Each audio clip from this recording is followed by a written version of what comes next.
Hello once again, this is Benjamin Finley, continuing our study of the 2010-2011 OMEA Oklahoma All-State Band percussion audition material. I'm going to be talking about the timpani etudes today, finishing up everything. We've talked about snare drum and keyboard as well. Now we're talking about the timpani etudes. So for those of you that are trying out for percussion 1 and 2, I'm going to talk first about the secondary timpani etude. That's what we have in front of us right now.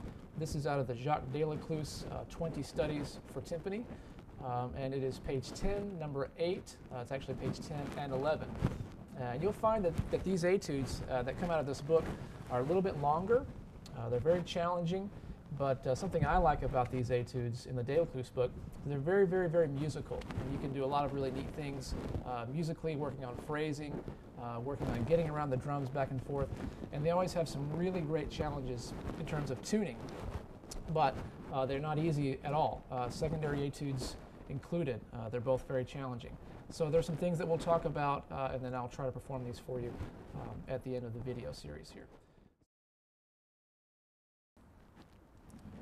So you'll notice right away with this etude that you'll need all 4 drums, all 4 sizes, the 32, the 29, the 26, and the 23-inch drums. You'll need all of them for this etude, as well as the primary etude in this book. So starting off, you'll notice your first 4 pitches right there at the top left are going to be G, C, D, and E.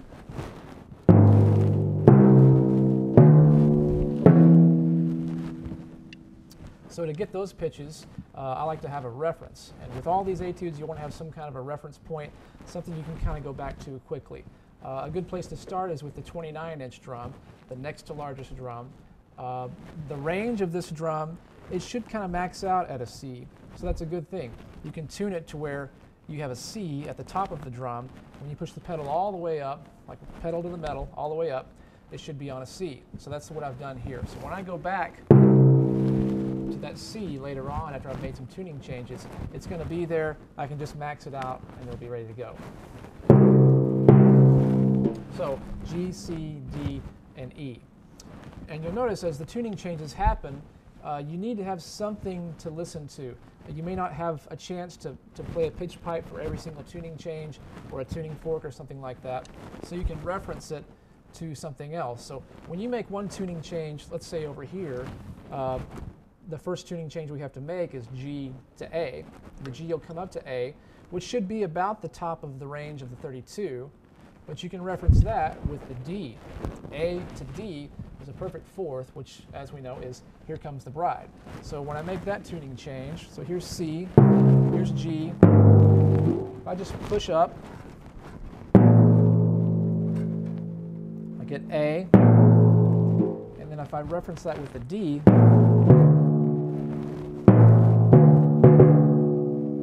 voila, you get Here Comes the Bride. So that's something I can check kind of quickly as I'm counting through those rests without having to sit here with a tuning pipe or tuning fork to do that, because there's not a lot of time. So we'll go back. So we have that kind of thing happening, all through this. So make some notes, go through and make some kind of a note of a pitch you want to reference all the way through. I'm not going to go through and explain every single one of those because it's the same process and it's not that difficult to figure out. Talking about mallets real quick, I found that many timpanists tend to use mallets that are a little bit too soft.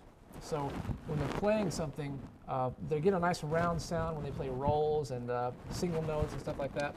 But when they go to play something with articulation, like 16th notes at a soft dynamic volume, that'll get kind of lost. So try to use something a little harder maybe than what you think is hard enough.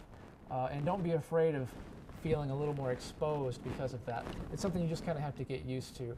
But you'll find that your rhythms are a lot more articulate, and if you can develop a decent rolled sound with a little bit harder mallet, it'll really open a lot of doors for you with your timpani playing, because then you don't have this puffy, tubby sound all the time. You can have an articulate sound all the time. And if you can work on playing smoothly with that same hard mallet,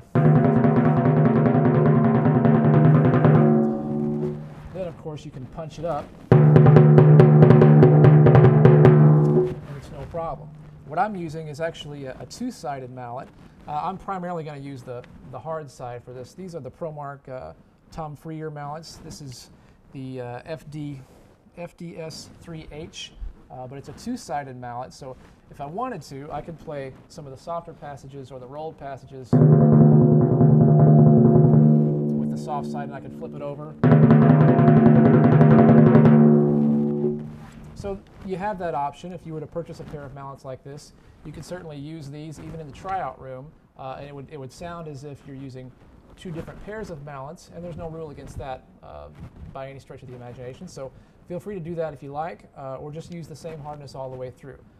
So that's my little soapbox about mallet hardness, and that comes from not only playing things like this, but playing in large ensembles, playing in orchestras and playing in wind ensembles, where the conductor wants to hear more of what I'm playing, not just louder, but he wants to hear the rhythms a little more in a big concert hall. So I learned years ago that using a soft, puffy mallet isn't always the best thing. Usually using a harder mallet is a better way to go. So kind of err on the side of being too hard if you're going to do that. So here it is, page 10, number 8, out of the Delacruz 20 Studies for Timpani. I'm going to play this a little under tempo. They do go by pretty quickly. I'm going to play it a little slower so that hopefully you'll hear everything that's going on. Probably be better for me as well. So here we go.